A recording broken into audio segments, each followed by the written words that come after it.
Pemirsa, puncak peringatan Hari Bakti Adiaksa ke-62 di Dataran Tinggi Gayo, Kejaksaan Negeri di dua kabupaten Aceh Tengah dan Bener Meriah melaksanakan upacara bersama yang diikuti oleh seluruh pegawai dan staf kejaksaan dari kedua daerah tersebut. Kejaksaan Negeri Bener Meriah dan Aceh Tengah lakukan berbagai kegiatan secara gabungan dalam rangka Hari Bakti Adiaksa ke-62 tahun 2022. Termasuk upacara Hari Puncak Adiaksa yang dilaksanakan di Kejaksaan Negeri Bener Meriah. Upacara gabungan oleh kedua Kejaksaan Negeri di Dataran Tinggi Tanoh Gayo secara bersama-sama untuk pertama kalinya dengan diikut serta oleh seluruh pegawai dan staf dari dua kejaksaan. Kepala Kejaksaan Negeri Bener Meriah Agus Suroto menyampaikan bahwa untuk upacara peringatan Hari Bakti Adiaksa ke-62 tahun ini banyak dilakukan kegiatan secara bersama-sama oleh Kejaksaan Negeri Bener Meriah dan Aceh Tengah, termasuk pada upacara puncak Hari Bakti Adiaksa sendiri yang dilakukan upacara gabungan di halaman Kejaksaan Negeri Bener Meriah. Pada peringatan Hari Bakti Adiaksa ke-62 tahun ini, Kejaksaan Agung telah melakukan banyak hal dalam penegakan hukum, termasuk telah menyelamatkan kerugian negara sebanyak 7,3 triliun lebih.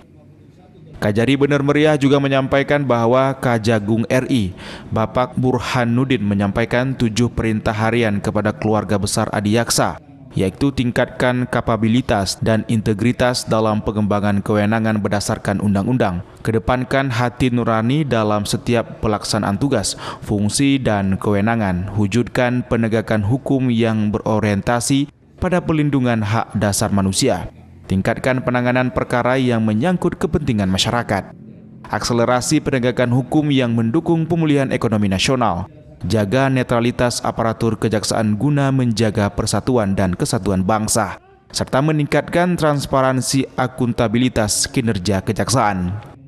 Usai upacara, pihak Kejaksaan Bener Meriah dan Aceh Tengah memberikan nasi tumpeng kepada masing-masing perwakilan pegawai yang sudah lebih tua dan sangat muda, sebagai bentuk apresiasi pada jajaran di Hari Bakti Adiaksa atas pengabdiannya selama ini. Hari Bakti Adiaksa juga mendapat surprise dengan kedatangan sejumlah personil kepolisian resor Bener Meriah yang dipimpin oleh Wakapolres dan sejumlah pejabat Polres dengan membawa kue ulang tahun kepada pihak kejaksaan. Yang jelas HBA ke-62 ini membawa tema kepastian hukum, humanis menuju pemulihan ekonomi. Sebelum-sebelumnya Pak Jaksa Agung menyatakan bahwa pertama, keadilan itu tidak ada di dalam buku, melainkan ada di dalam hati nurani. Tentunya keadilan dalam penegakan hukum ini harus betul-betul ditegakkan. Sesuai dengan pidato Bapak Jaksa Agung, beliau menghimbau kepada seluruh jajaran kejaksaan agar dapat melakukan penegakan hukum dengan kepastian hukum secara humanis. Maksudnya penegakan hukum itu tidak mesti harus menghukum si pelaku, tapi juga bisa melalui mengembalikan pada keadaan semula atau restoratif justice. Dari Kabupaten Bener Meriah, Yusradi Ainus melaporkan.